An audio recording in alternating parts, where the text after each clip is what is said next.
internet was social media, right, in some ways. And of course, Ben needs no introduction, and Jen Priest, the dean of the iSchool, he's here. And I think Ellen is the last organizer. I'm not sure he's there. So thank you very much, and Brookings, for hosting this. So the question, what did you do during the sort of the social media revolution, Arab Spring? My answer was I was in Egypt and Tunisia as often as I could be. I thought it was just an amazing year to go and try to do research in this emerging field. And what I want to do in my sort of the talk part of my talk is give more conceptual overview of some of the ways I have decided, or I am thinking through, in terms of how to analyze this field. Because I think one of the problems we have that we've been talking about the past 3 days, and a lot of people here I'm sure are very familiar with, is that it's so new that some of the, and just the conference I co-chaired, International Conference on Weblogs and Social Media, the name is already so outdated. And this is a very new conference, right? I mean, you can't even name a conference without it being outdated. And in academia and in scholarship, we tend to kind of move slowly. But these things have moved so fast that questions we used to ask, 5 years ago sometimes just don't even make sense. But on the other hand, things that have become trivially obvious have not really been incorporated in the depth they deserve to our analytical, theoretical, and conceptual framework. So we have these things that we think of as obvious. Everybody has a cell phone. Everybody, any protest you go to, there's some video from it. We take these as sort of given, but they're so recent, 4 or 5 years, maybe in some parts of the world, 2 or 3. And on the other hand, how do we think about this? So that's the part I'm going to talk more about in terms of what especially the Arab uprisings have spurred for me to think about. So the first point I want to make is that, and I think the network book does a great job of this, and in terms of sort of an empirical picture of where things are. I think this is a great compilation instead of hunting 50 different sources and trying to compile them. It's just an amazing synthesis of what we know about how the world works. First lesson for me, out of my experience looking into these things, is always look at how bits and atoms are integrated.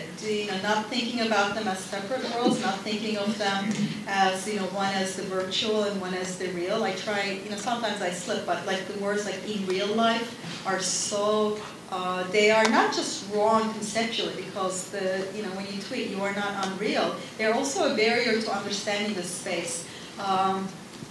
Nathan Jurgensen, who's a sociology grad student at UMD, coined the phrase digital dualism, which I think is a wonderful phrase, to explain this, where you conceptualize, Zion versus matrix, and then you think about one as real and one as not real, and you think, how do they interact? And it doesn't really work if you think about it that way. And I would argue that that's one of the key lessons of the Arab Spring, was that, one, they're integrated, two, they're different. Bits and atoms, you have to think about their differences too.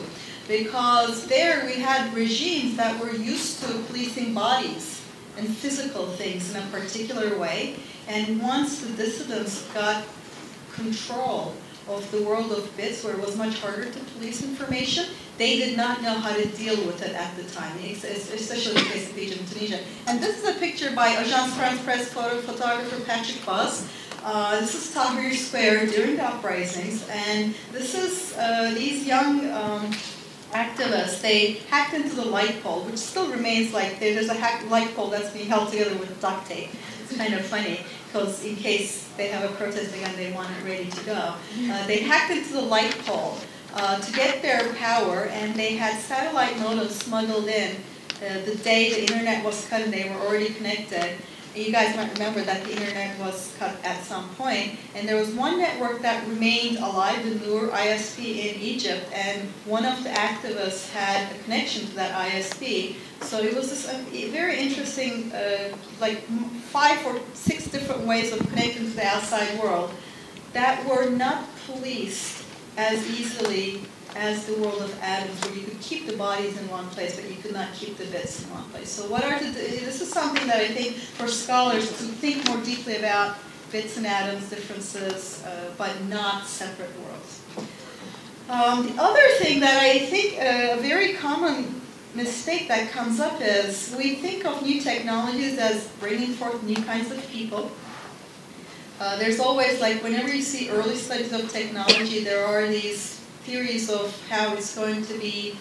Now we're going to be different. We're going to be something we weren't before the technology came. Well, obviously, it's going to have an impact on how we do things, who we are. It's going to have an impact on many, many things.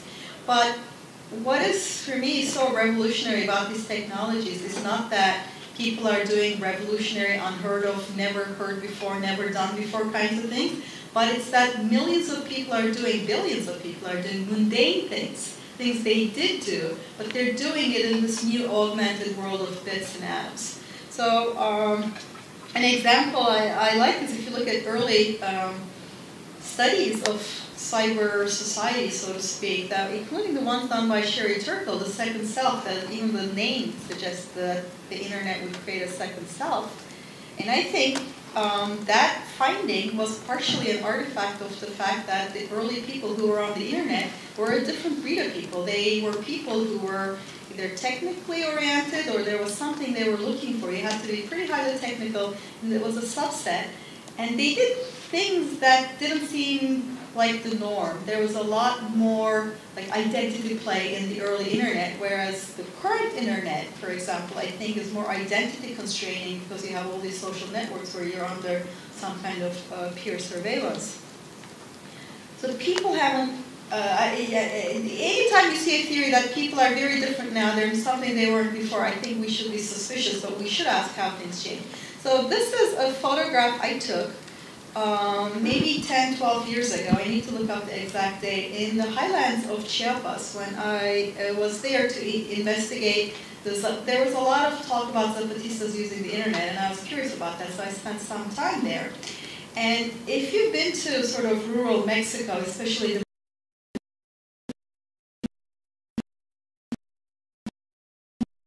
mother of this young girl approached me and said, "Could you please take a picture of my kids?" And I said, okay. And now this is a place where there's no electricity. They had no cameras at all. They had no cameras, right? And through some clunky translation, because my Spanish is so-so, her Turkish zero, her Spanish so-so, mine, Soltil, Mayan language, no. So then we had to find, like, I think 2 kids lined up that one translated to the other, and that kind of went from there. She explained to me that her kids were growing up without her having a single record of her kids, right? She had no pictures ever of her kids, and her kids were growing up. And she wanted me to take a picture of her kids and somehow get that photograph. So I had this moment of, prime directive, do I do this? And then I had another moment of, what am I talking about? She's the one asking me to do this, so of course I'm going to do this. It was just this weird kind of question of the state never had this. And that was 12 years ago. So last year, fast forward, last year I was talking to the news director of YouTube, Olivia Ma. And YouTube has a news director because YouTube is the largest news site on the planet. Right? They are the largest news site on the planet. She told me that within an hour of anything happening anywhere in the world, they have video on the site. So we went in 10 years from a world where I could roam around parts of the world where people had never had a camera to now where you cannot be anywhere in the world without assuming there's a camera somewhere near. I mean, the level of the speed with which these technologies have diffused is quite striking to me. Now, the other thing that I have thought a lot about last year is how there is no new versus old media anymore. We keep thinking about new media, old media, it's an ecology. These are both photographs I took in Tahrir during a protest, and one of them on your left is the Al Jazeera camera, is that little light there, is the 8th floor of that apartment building.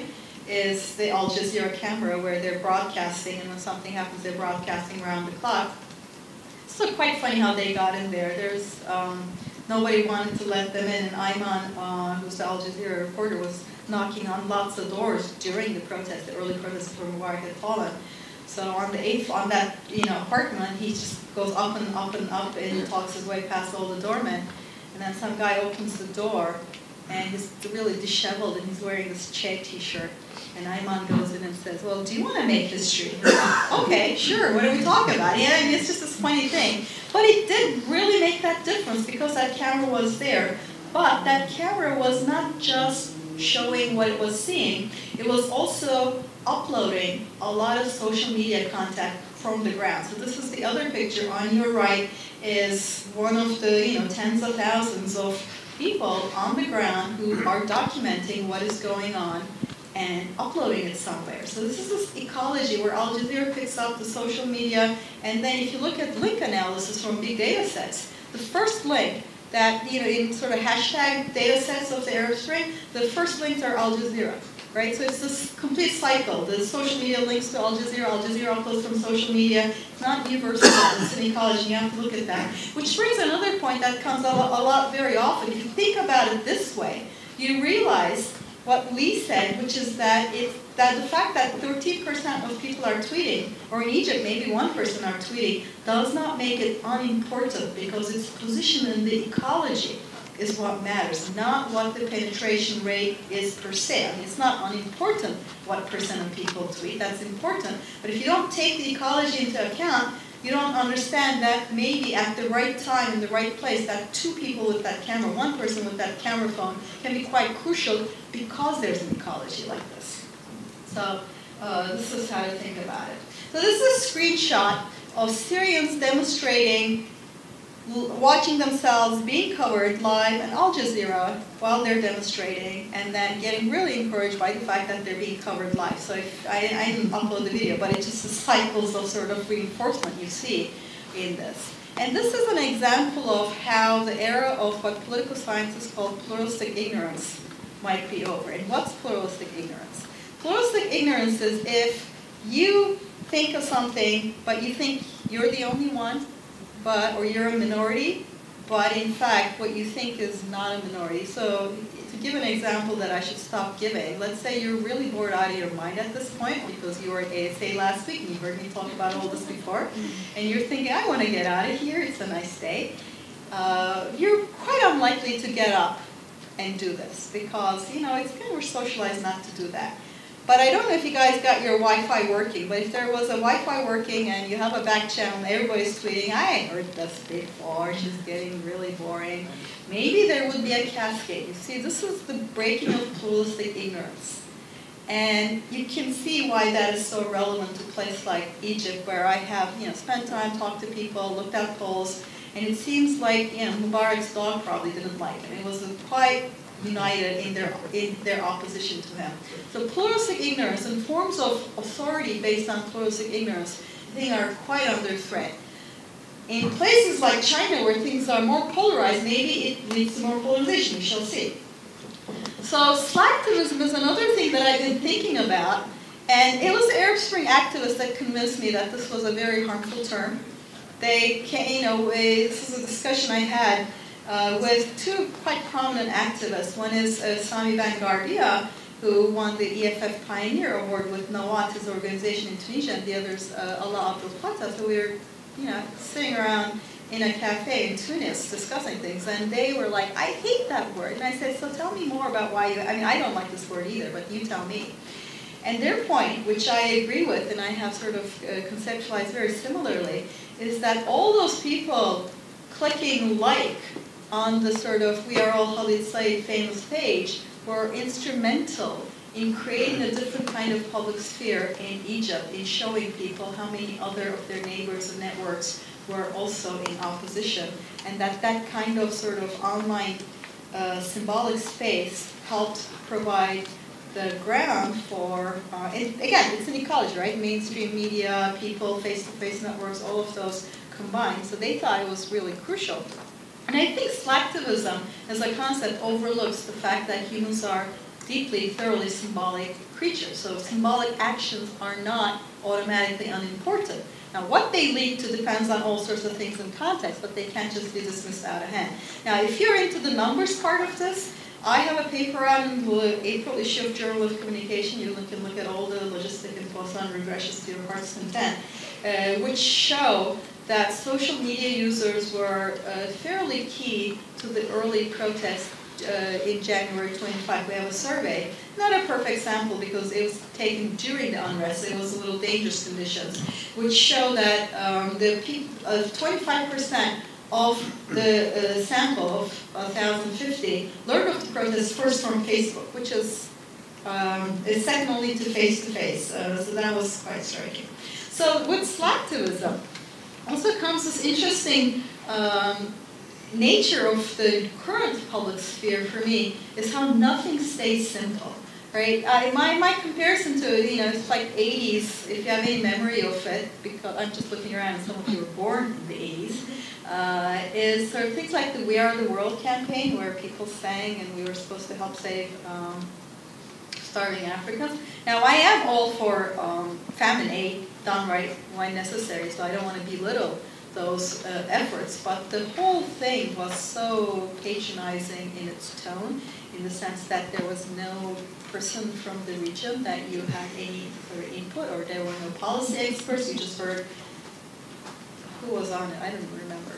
Michael Jackson, something. And you just heard like American pop stars. Compare that with the Coney, which a lot of people who work in this field were quite upset about because its representations were not necessarily correct, let's say, and misleading. But within like hours of Coney hitting big, my social media feed was full of Ugandans responding, and this is Rose Bell, the blogger and an activist from Uganda, and she basically opened up her laptop and started talking really intelligently and calmly about what was wrong with that video, and she had millions of views on YouTube. And so the idea that, it's a complicated world. The people you talk about can now talk back. And anybody who hasn't really gotten that message yet keeps running into trouble. We see this with political parties, we see this with PR campaigns, we see this with promoted hashtags. If you're McDonald's, you can't just go promote your hashtag on Twitter. People are going to come and tell you what they think about hashtag, McDonald's. If whatever you are, if you have a portion of the public who is not happy with you, you cannot just step into a social media space as if it were your broadcast media and go blah, blah, blah, and expect no talk back. So that era is over, and I think, good riddance. I can take positions, right? Now, but I don't want to say, when I talk about participation, I don't want to give the impression that I think participation is always the rosiest thing, and it's great. This is a picture that has a great impact on me. This is right after the Rwandan genocide. This is a photo of genocidaires fleeing to Zaire, and they're dropping their machetes in the border. Now, the Rwandan genocide, it's the modern sort of, the scholars of my generation, when they think of social movements, they think of previous generation, they think of the civil rights movement, and when they think of horrors, they think of World War II, Holocaust, Nazis. And I think those are both not the correct models in terms of the things we face in this world. And for me, my canonical horror is the Rwandan genocide in some sense because of the participatory nature. We had 100,000 people killed, 800,000 people in the space of 1 month using machetes that had just become available because they had really become cheap. So they imported 750,000 machetes, about $0.25 a piece, from China the year before. You see this mixture of technology and participation, and all sorts of ugly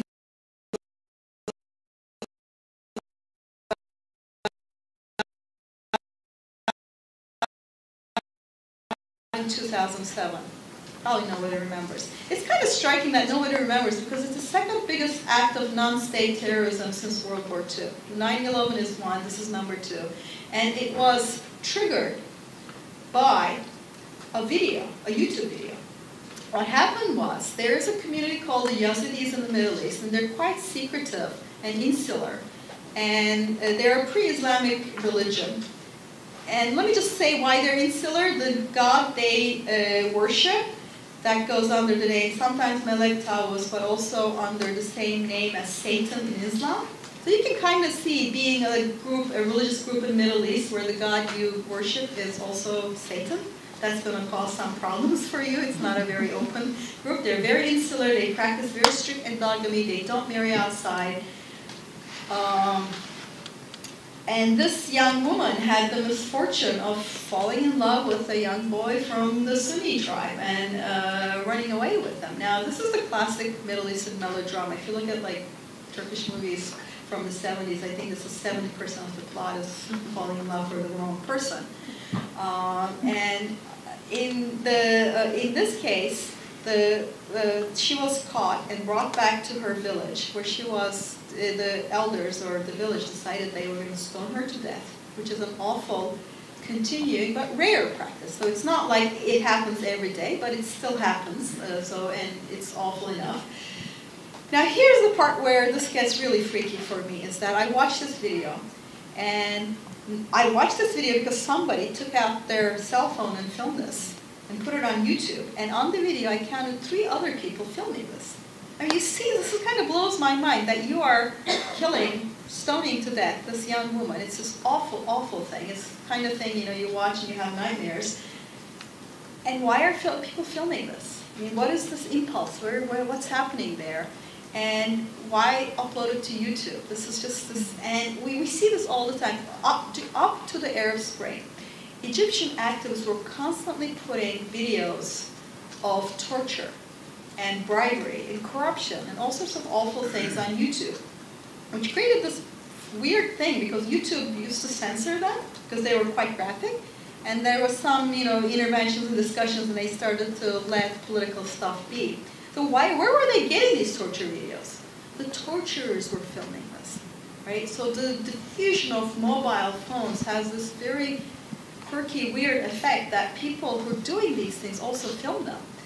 And I don't think we've really thought through what this all means. So in this case, shortly after this was uploaded to YouTube, it was unfortunately discovered, because if it hadn't been discovered and it had, had 3 views and no anything, that would have been okay. And it was used as a pretext by Al-Qaeda to bomb these villages and kill about 1,000 people.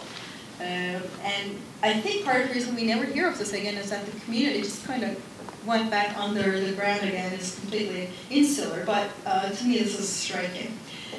So, since I don't want to end on sort of the horror part, the other part that we're underestimating is that the kind of power to coordinate used to be the monopoly of police, radio, army, sort of that kind of things. Used to be monopoly of the state.